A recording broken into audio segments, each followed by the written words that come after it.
மேகதாதுனுடைய விஷயம் இன்னைக்கு ஒட்டுமொத்த இந்திய அளவில் பேசப்படுது.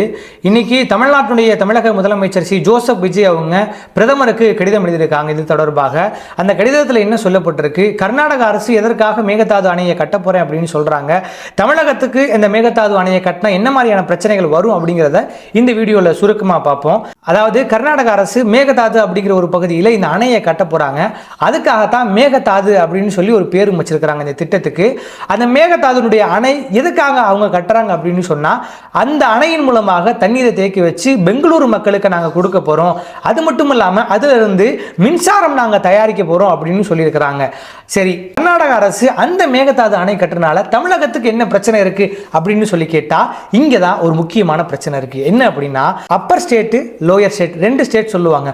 முதலாவதாக காவேரி நீர் கர்நாடகாவுக்குள்ளதான் முதலாவதா பாயும், ரெண்டாவதாக தான் தமிழகத்துக்கு கர்நாடகாவை தாண்டி வரணும். அப்படி கர்நாடகாவில் இந்த மேகதாது அணையை கட்டினா அந்த இடத்துல இருந்து தண்ணீர் நீர்வரத்து தமிழகத்துக்கு வர குறையும். அப்படி தமிழகத்துக்கு நீர்வரத்து குறைஞ்சு அப்படின்னு சொன்னா டெல்டா பகுதியில் இருக்கக்கூடிய ஒட்டுமொத்த விவசாயிகளும் பாதிப்பாங்க. ஒட்டுமொத்த விவசாயிகளும் பாதிச்சா தமிழகத்தில் இருக்கக்கூடிய நீர்வளம் அப்படிங்கிறது ரொம்பவே பாதிப்புக்குள்ளாகும். அதனாலதான் குறிப்பா தமிழக அரசும் விவசாயிகளும் அந்த மேகதாது அணை கட்டக்கூடாது அப்படின்னு சொல்லி தங்களுடைய கருத்துக்களையும் கண்டனங்களையும் பதிவு செஞ்சுட்டு வர்றாங்க. சரி, இப்ப அந்த விவகாரம் எப்படி போய்கிட்டு இருக்கு அப்படின்னு சொன்னா, சமீபத்தில் மத்திய அரசு நாடாளுமன்றத்தை ஒரு வார்த்தையை சொல்லியிருக்காங்க.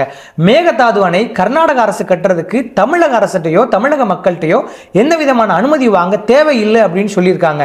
இதுதான் முக்கியமான விஷயம். தமிழக அரசுகிட்ட கேட்காம எப்படி நீங்க மேகதாது அணையை கட்டுவீங்க அப்படின்னு சொல்லி பல பேர் கருத்து தெரிவிக்கக்கூடிய ஒரு சூழ்நிலையும் தமிழக முதலமைச்சர் ஜோசப் விஜய் அவங்க பிரதமருக்கு கடிதம் எழுதியிருக்காங்க.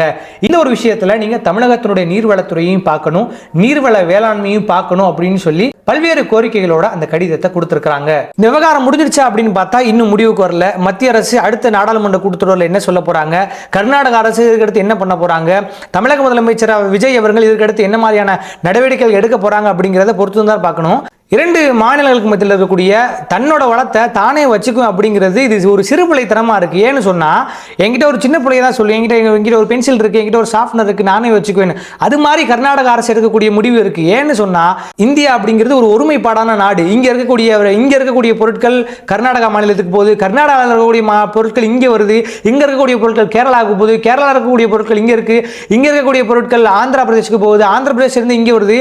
இப்படி பல விஷயங்கள் இங்க மாநிலங்களை சுற்றி இந்தியாவை சுற்றி பல விவகாரங்கள் நடந்து கொண்டிருக்கக்கூடிய ஒரு சூழ்நிலையில கர்நாடக அரசு மட்டும் தன்னுடைய வளத்தை தானே வச்சுக்கும் அப்படிங்கிறது ஒரு சின்ன பிள்ளைத்தனமா இருக்கு அப்படின்னு தான் சொல்ல முடியும். இந்த மேகதாது அணை கட்டுற விஷயத்தை பத்தி உங்களுடைய கருத்து என்ன அப்படிங்கிறத மறக்காம கமெண்ட்ஸ்ல கமெண்ட் பண்ணுங்க. இது மாதிரியான செய்திகளை தெரிஞ்சு கொள்றதுக்கு ஃபோக்கஸ் ஆன் சொசைட்டி என்ற யூடியூப் சேனலை சப்ஸ்கிரைப் செஞ்சுக்கோங்க. நன்றி.